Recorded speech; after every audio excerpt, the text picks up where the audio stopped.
السلام فرمایي چې دغه ځای نه زه لاړم اسمانونو ته،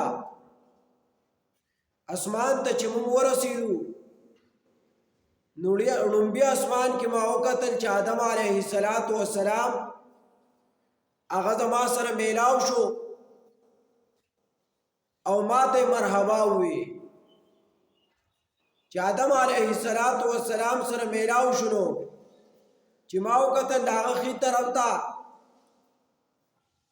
د خپل اولاد روحونه دي.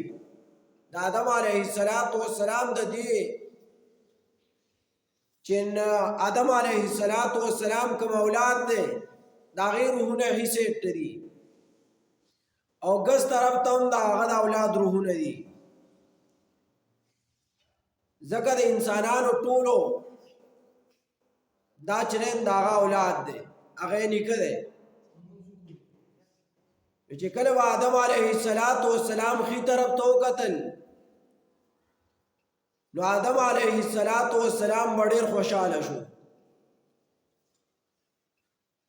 ځکه دا ښه روحونه وو. دا چې ښي سیټ ته به یې کتل او خوشحالېدو به دا د نیکانو خلکو روحونه وو او په اعلی علیین کې وو، الله ته رسولي وو. نو هغه ځای ته علیین ته د هغه چا روحونه دي چې نیکان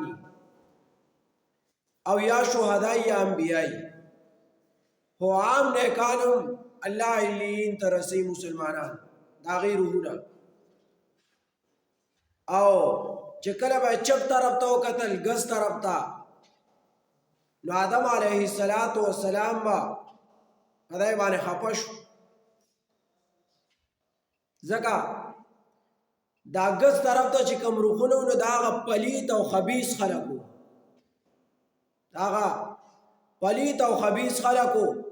د هغې هغه روحونه به یې ولیدل چې هغه په سجین کې و، الله سجین ته لیږل. نو آدم علیه السلام به په هغې باندې خفه شو. سجین د الله جیل دی، ښه د ځمکو د لاندې دی، کوم ځای کې چې د بدکارو خلکو روحونه جمع کېږي نو هلته بیا بوځي سجین ته.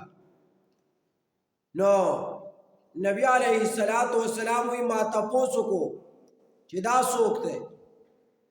ما ته وی چې د آدم علیه السلام دی او د آخر طرف ته روحونه دا د نیکانو مؤمنانو دي، د ښو خلکو، او د ګس طرف ته روحونه چې دا د فاجرانو بدکارو خلکو دي، فاسقانو،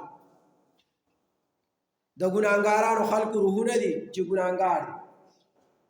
وی آدم علیه السلام زما دپاره دعا وغوښته، ما ته مرحبا ووی.